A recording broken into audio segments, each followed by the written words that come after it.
Ok, buenas tardes compañeros, profesor.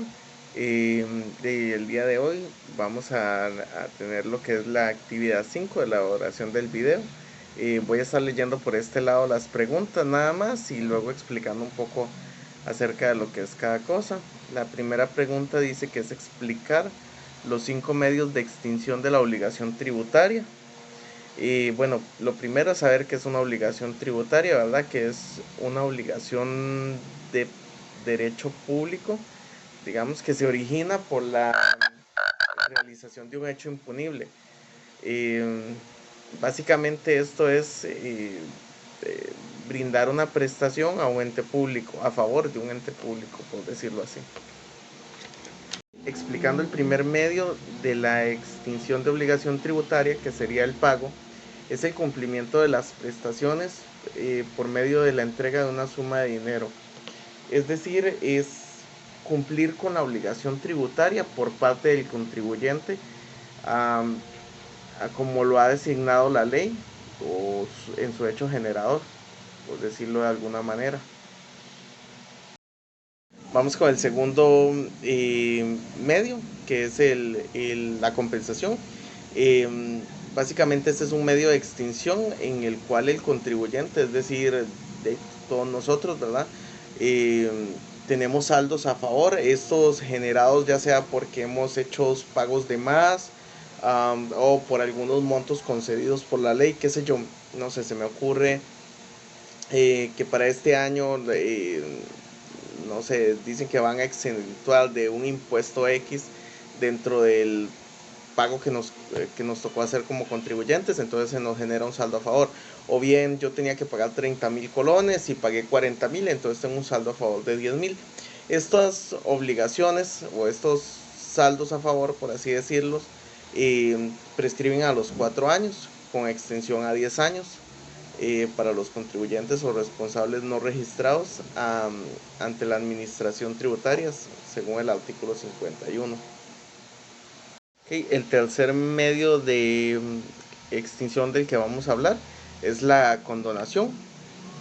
Básicamente la condonación es la aplicación supletoria a los tributos. ¿Qué quiere decir esto? La condonación juega un papel importante acá como descuento, por decirlo de alguna manera. Es decir, yo actualmente debo un impuesto atrasado eh, sobre el cual se me han generado, no sé, 200.000 colones de intereses. Sobre este impuesto, el ente encargado, pongamos de ejemplo una municipalidad, me va a condonar, no sé, 40.000 colones de impuestos, por lo que tendría que cancelar únicamente 160.000 colones. A esto se refiere la condonación, que puede ser por obligación tributaria principal, que esto es por medio de la ley de carácter general, o bien la condonación de accesorios, que son como lo que hablaba, intereses por recargos, multas, entre otros, según el apego que exista a la ley, dependiendo del tributo a cancelar o de la obligación a cancelar. Vamos con el cuarto medio de extinción, que sería en este caso la confusión. Bueno, ese en particular me pareció un poquito complicado, ¿verdad? Lo entiendo de esta manera, digamos. Se procede con la extinción de la obligación vencida por confusión siempre que el sujeto que esté activo, es decir, el contribuyente o la persona responsable, eh, como consecuencia de la transmisión de bienes o derechos, quede siempre en un estado deudor. Es decir, lo entiendo como cuando hacemos el traslado, no sé, de una propiedad hacia otra persona y los impuestos municipales quedan a favor de la persona a la que estamos haciendo la transferencia. Por decirlo de alguna manera, ese sería el mejor ejemplo que puedo brindar. Ok, acá voy a leer lo que es la pregunta 2, que dice: en el caso del pago, hablar de 4 características y explicar la subrogación y consecuencias. Ok, y bueno, entre sus principales características es que debe llevarse en el lugar y forma que indique la ley, según las formas de efectuar el pago. Están obligados al pago los contribuyentes que así haya designado la ley en su hecho generador. El pago se puede brindar por medio de prórrogas de obligaciones no vencidas como una excepción, por decirlo así. Se pueden brindar lo que son facilidades de pago, de plazo, en caracteres particulares, por decirlo así.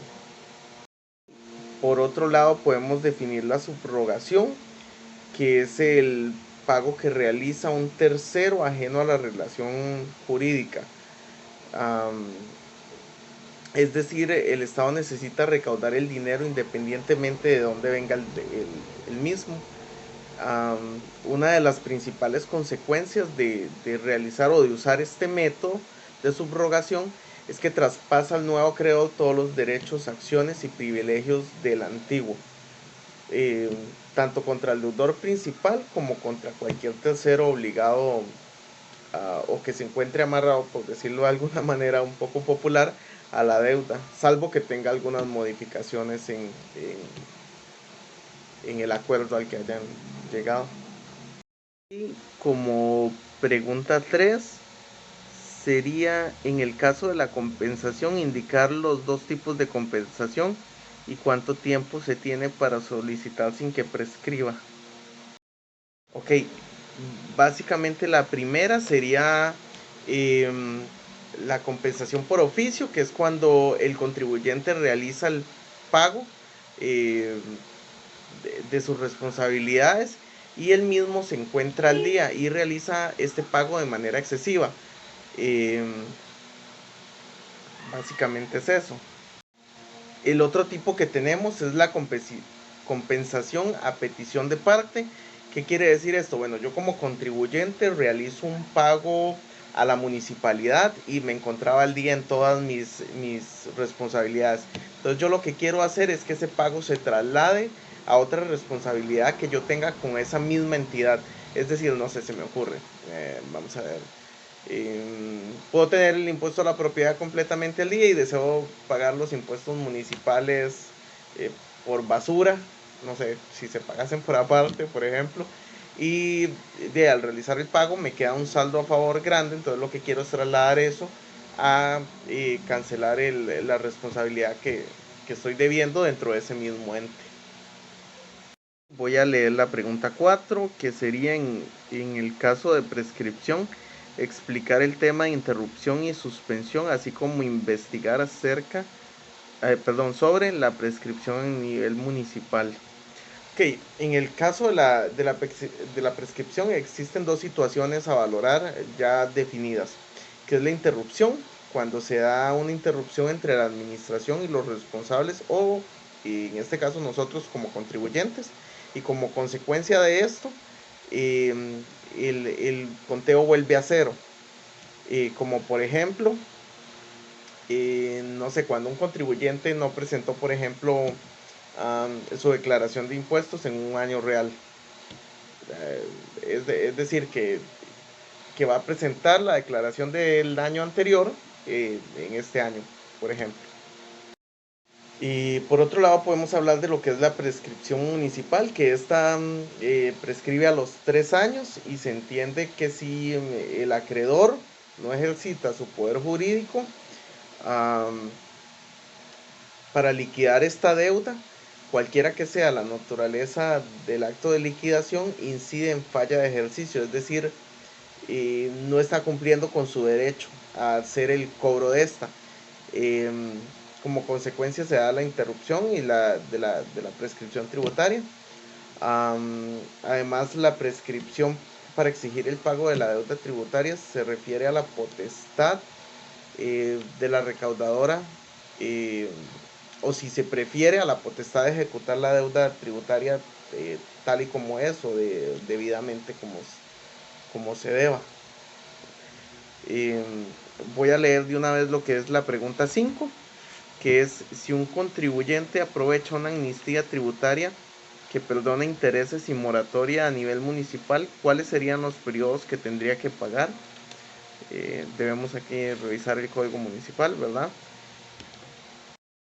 acá es fácil porque ya esto está regido por el artículo 2 del Código Municipal, que básicamente cada consejo municipal va a definir el plazo durante el que regirá la condonación autorizada por la ley de amnistía, eh, contando a partir de la entrada en vigencia de la misma. Por lo tanto, el pago de la totalidad o toda la deuda eh, es la condición necesaria para que los sujetos pasivos de la obligación tributaria principal se beneficien de esta. Eh, no pueden entonces las entidades municipales condonar intereses, multas y recargos mediando, perdón, se me sacó el celular. Decía, perdón, mediando un arreglo de pago de la deuda tributaria principal, por, por ejemplo. Ok, bueno, ya para finalizar sería la conclusión, ¿verdad? Básicamente, digamos, aprendimos un poco de lo que son los medios de extinción tributaria, un poco de amnistía tributaria, esto ligado a las municipalidades como tales. Espero que la exposición de los temas o la explicación sea a gusto para usted, profesor. Realmente cuesta un poco a veces grabarse, ¿verdad? La dinámica no es como tan sencilla, pero uno trata de que quede con la mejor, eh, por decirlo así, con la mejor calidad posible, tratando de mantener, de no trabarse tanto cuando está haciendo la explicación del tema. Muchísimas gracias, buenas noches.